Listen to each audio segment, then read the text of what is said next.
If you're planning on going gas-free in your camper van, the one thing you're going to need is a diesel heater. I wanted to do a separate video which was purely about connecting into the fuel tank. So this video is specifically for the MAN TGE, the Crafter 2017 onwards, or the Grand Calais 600, 680. They're all the same platform. It's really easy to do on this vehicle. So I just wanted to do a specific video for this because when I was searching, when I was doing it, I was trying to find out the best and most efficient way of doing it. Do we need to drop the tank? Do we not need to drop the tank? So I'm going to tell you exactly how to do it. This kind of pulls on a number of things that I'm sort of obsessed with my videos really. Making the build of your van as simple as possible. Plug and play systems, different materials, like ways of doing it that are sort of better, cheaper, faster. And secondly, gas-free. I think most of us are wanting to go gas-free in our vans now. And unfortunately, actually heating the van is the one thing that you can't kind of do without some kind of fuel. So diesel is the way to go. You've got it in your tank, so it's the best thing to do is to tap into that. Normally you would have your fuel tank, you'd drop your fuel tank, disconnect the AdBlue, disconnect the fuel cap, the fuel neck, and then you would unscrew the cap, which can sometimes be a bit fiddly depending on which type of like cap it is, drill a hole, and then have the appropriate sender unit that is a metal bar that goes into the fuel tank, which you then have to cut to a certain size. It's quite a messy job, and it obviously takes a bit more time. But with these, and the kit that we're going to give, that we're selling now, is a bit different. So this is the fuel tank, and there's 6 bolts with metal straps that go into these like little grooves on the fuel tank, which is a plastic fuel tank. And all you've got to do is remove these 3 bolts. Just jack underneath and place the jack on the metal strap so it spreads the weight a little bit and it's not going to dig into the plastic fuel tank. Obviously make sure you've not got much fuel in your tank, ideally. And then maybe a secondary support so that when you drop in it, you've got another support as well on one of the other straps. And then what you want to do is just undo the 3 bolts, and then as you reach over, you'll get access to the actual fuel cap. And on the top of the fuel cap, it'll be like this. So again, facing forwards, you've got the 2 existing fuel lines, and then you've got an electrical connection, and then at the front, or towards the front, is this kind of auxiliary diesel connection. And it looks like this. It's like a sort of nipple, I don't know, whatever you call it, top of the flipping Empire States Building or something like that. But it's this top peak that you want to cut off. So you just cut through that with some little clean snips or a knife or whatever. Be a bit careful because around this area there are other wires, but you just want to take the very top off that nipple. Once you've done that, the kit that we supply you with, we've got this kind of black connector which just pushes down and clicks onto this. That is literally it. And this, which will go with the Autoturn diesel heater, is 2 pieces of rubber hose, a fuel line, and 4 clamps. So you'll have one here to connect to this connector, and then another one at the other end to connect to the main fuel line that then goes into the diesel heater. So it's a super simple connection. Now, a few of the little tips. If all you want to know is how to connect to the fuel line in a Crafter, MAN TGE or Grand Calais, that's it. The video's over for you. A few other bits and bobs. Now, we have mounted ours internally, and we've utilised a turret. Again, a turret which is part of the kit. And again, it's more detailed in the other video. But if you want another piece of information that you're probably thinking about, if you're going to be thinking about doing this, is where the hell does it fit in the vehicle?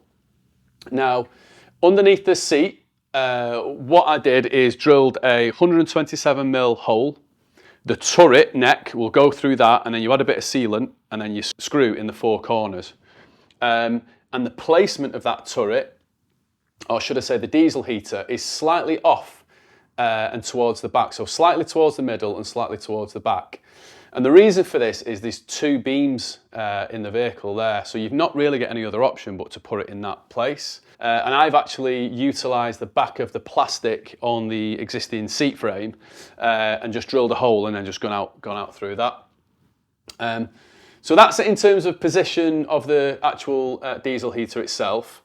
If you look under the vehicle, so again, this is the front of the vehicle, this would be the driver's door side. Again, the van lends itself to it being quite easy to fit the diesel heater in terms of where the piping goes. So this is the turret plate coming through. All the connections, which is the benefit with the turret plate, you can make up above the van and then pull all the wires together and then drop it through, and then you can do the rest of your connections under the van. So again, it's quite convenient. You've got the exhaust fumes. The sort of things I'd say with this is this gets really, really hot. I think it says it gets up to around 400 degrees. So anything that this metal exhaust comes into contact with, it'll just perish, it'll melt, it'll destroy it. So that's something to know. So any of your electrical wires or fuel line, anything else that it touches is just a total no-no. It comes with a heat shield that you put over and will be towards the front where it comes out from the turret plate underneath your seat, and then we'll go under. Now, the position of this, it works really well to take your exhaust tube, cut it in half. This tube will then go onto your baffler, and then this tube it should be a bit longer than this, but it'll then come out and then it can just flare off a little bit out towards the side of the vehicle. So that's the position for the exhaust. The only things you need, again, little tips, is just make sure that the heat protective sock that goes over the exhaust is right up towards the actual turret plate. And then the other little thing is on your baffler box, the furthest point at the bottom, you should drill a little hole, and that's just to let any condensated water just drain out the bottom of it. So that's another little tip. Again, this is something I detail in the video. Your air intake, there's a plastic covered brake cable wire that goes here, like there. And what you can do is just use plastic ties and tie it to the brake cable. I think I've put 3 on in my video, I can't remember, but yeah, tie it to the brake cable, and then the fuel line come out obviously away from the exhaust pipe, come up. I've just sort of tucked mine behind the actual air intake, and then that goes off this way. So the air intake comes off into that way. I've got my prop shaft through the middle, and then your fuel line will come out down across this beam here, and then you can just screw it into that beam, and then you'll have your wire in, come out, and then there's a little bit of wiring there on that beam actually, so they all tuck in there nice and neat, and then that's it, and then your fuel line will go off. So the additional little tip is if you've not got the tools to actually prime the diesel pump, so if you've not got something to draw the diesel through once you've connected it, there's another little thing that you can do. When you mount your diesel pump, it has to go at a 30-degree angle, it has to go at a slight angle. All diesel has small little bubbles inside it, and they need to find a way out. So you need to have the end that goes to the diesel pump slightly up by 30 degrees. Another little tip is, once you put the diesel pump bracket on, like this rubber kind of like cog type holder, it'll cover up the arrow. The way you can tell that it's the right way up is that the electrical connection is the same side as the outlet that goes towards the actual diesel heater itself. But when you so screw that in onto the actual beam itself. I just used tech screws. So if you've got tech screws with rubber metal washers, they're the best because it avoids vibration, water ingress, and it's just an easier fit rather than fiddling about and trying to get 2 spanners on and get a nut and bolt tight and all that kind of thing. It's just a lot easier with a tech screw.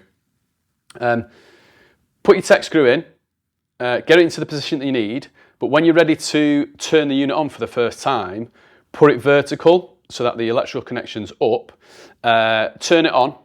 If it errors, turn it off, turn it on again, and usually I found on mine the second time round it was done. Once that's done, just then turn it on its side. I believe it does also help with general noise. It's a better way to do it by doing it vertical first, and then doing it on the side if you've not got the tools to actually draw it through. I just wanted to do a really nice, simple video that anybody who's looking at fitting and tapping into the fuel tank can just watch this video and get the information really easily. If you spotted anything that I've kind of not done right, or if you just found it useful, just give us a shout and say thanks and say hello.